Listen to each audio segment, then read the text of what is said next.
Bonjour, bonsoir et bienvenue pour une nouvelle vidéo. Je suis heureux de vous revoir et j'espère que la dernière vidéo, l'interview ciné, vous a plu.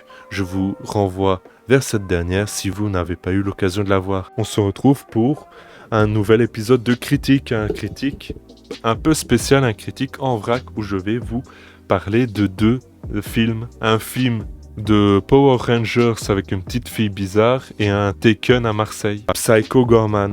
Un film que j'ai découvert au BIF de cette année, c'est-à-dire... Et ce film m'a marqué.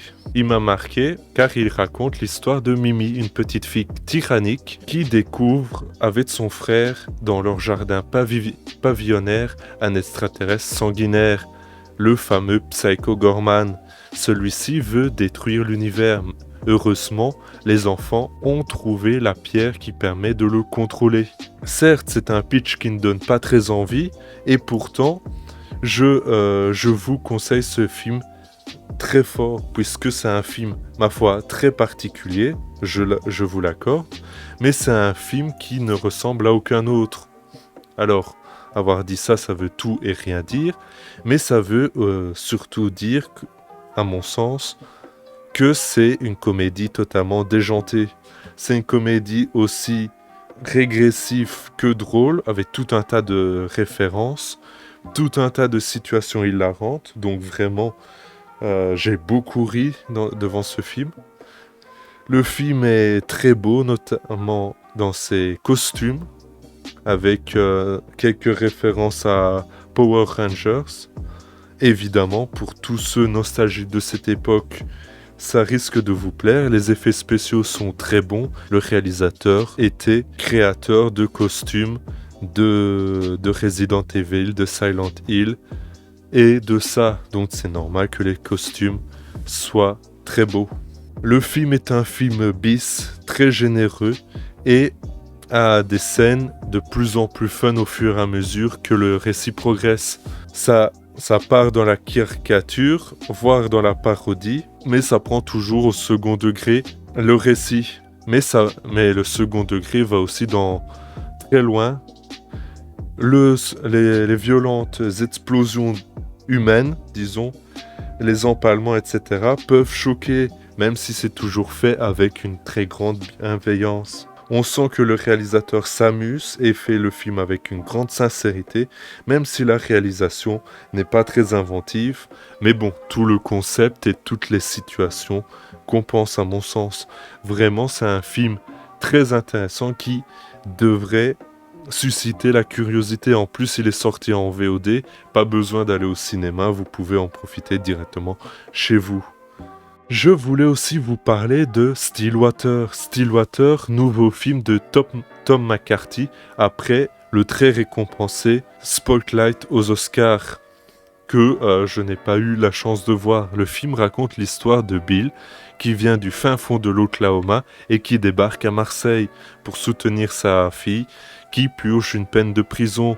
Il essaiera de la faire innocenter malgré le barrage de la langue et malgré les différends culturels et la complexité du système judiciaire français, tout en se liant d'amitié avec une jeune femme du coin. Ce film m'a beaucoup marqué également, car j'y trouve plein de qualités, notamment la discrétion, mais j'y reviendrai un peu plus tard. Celle que je voulais surtout aborder en premier, c'est l'humilité. L'humilité, le film est écrit avec une énorme humilité et surtout joué avec plein d'humilité par Matt Damon. Ce qui n'est pas évident quand le film est vendu comme un Taken à Marseille, ce qui n'est pas du tout le cas. Le film est aussi humble dans le fait qu'il traite son personnage principal comme un vrai redneck, certes, mais sans jamais le juger, avec des séquences qui mêlent à la fois le drame du quotidien, le drame dans le quotidien aussi, et avec quelques séquences bof, surtout dans les enquêtes. Et l'humilité dans le choc des cultures. Il n'est jamais noté une culture meilleure que l'autre. Dans le film, les Américains sont au même titre que les Français.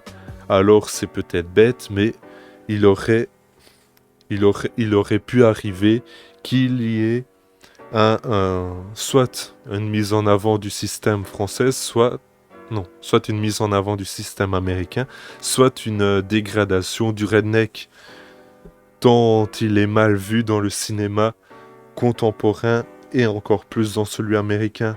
Je pense notamment avec tous les films d'horreur exploitant les rednecks, notamment Détour mortel. Je vous renvoie évidemment sur notre critique. Camille Cotin joue très bien, la photo est très belle et le film fait quand même très américain. Mais très américain dans la discrétion. Je vous l'ai dit plus tôt, ce n'est pas un Tekken et ce n'est pas un drame français.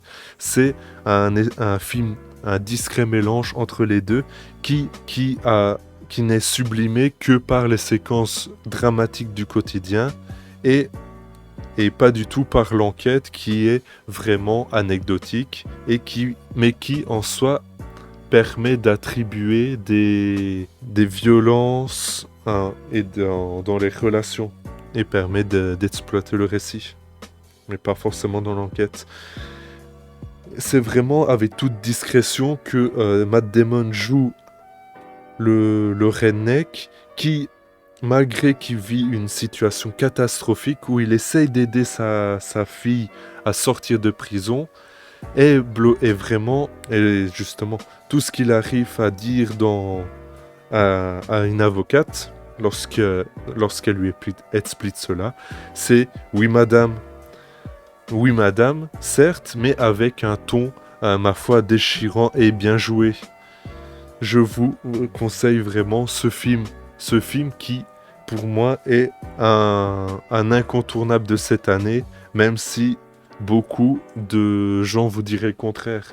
Vraiment, foncez le voir, je vous encourage. C'était Divan, j'espère que vous avez apprécié le retour du format critique. Salut, salut!